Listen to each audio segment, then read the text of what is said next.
Colby Minifie, and you're watching the YoungArts Alumni Spotlight.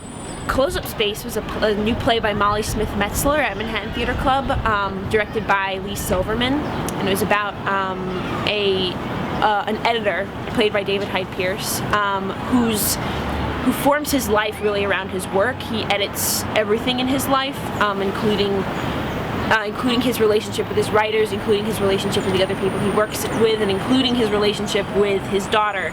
And I played Harper, his daughter. Working in Close-Up Space with Manhattan Theater Club was unbelievable.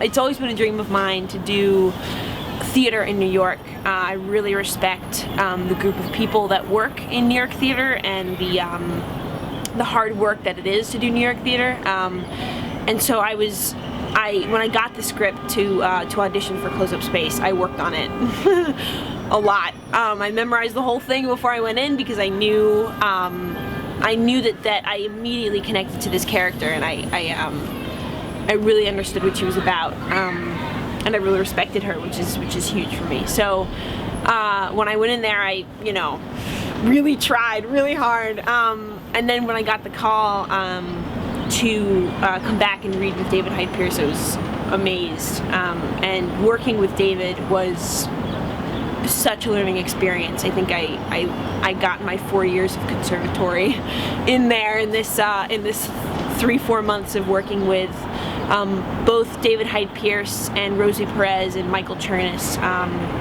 and a lovely girl named Jessica DiGiovanni. I really had, a few juicy scenes with some really great actors in a New York theater production, and the things that I learned, the professionalism that I learned, the questions to be asked, the things to be said, the things not to be said, I learned immense amounts from them, so it will always stick with me.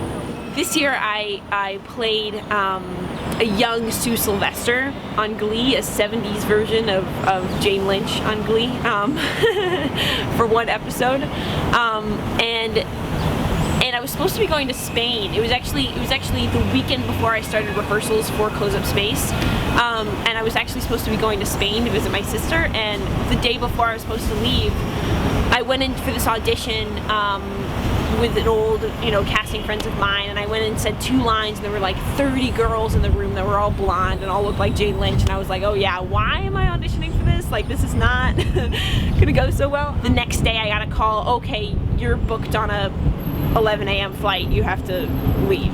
A month later, the day before I was supposed to air in the episode, I had just come out of a yoga class, and I was really lucky that my yoga teacher had talked to me about separating, the self and the materialistic items of the self, and really just focusing on what you care about. And I got an email right after I got out of the yoga class from Eric Stoltz saying that he was really sorry, that the network really didn't want to cut my segment, but because of time they had to cut it. And I was like, that's fine.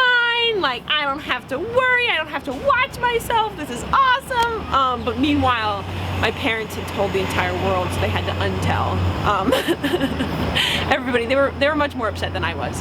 But it was really good, because here I had all this publicity, I had been treated like a queen, I had been treated with immense respect, and all my friends were obsessed with the fact that I was on GLEE, and yet it was a great way to keep me humble and keep me focused on what really is the good work, because your head can so easily blow up from something like that. So I was really lucky that it all panned out. So I was really struggling with the career that I had chosen, and I thought, why not drop everything and stay down in New Orleans? And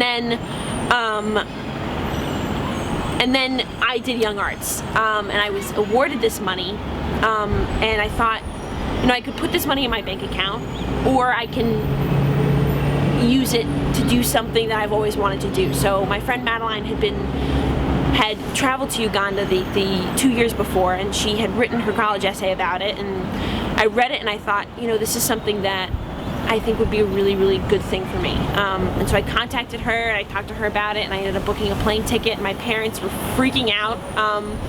But I organized it, and I organized it with with this organization, Children of Uganda, that have numerous orphanages throughout Uganda, which is the biggest. Uganda has the most AIDS orphans in the world.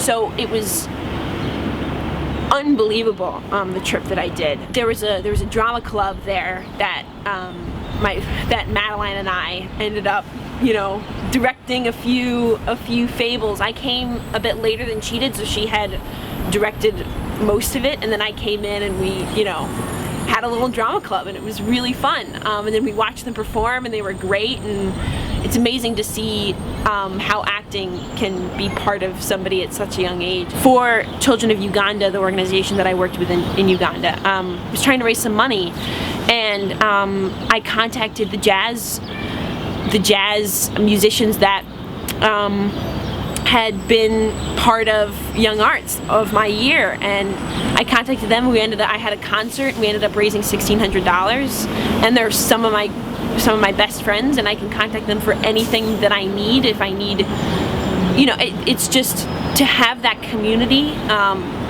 is really, really special. And there are endless opportunities that you can do.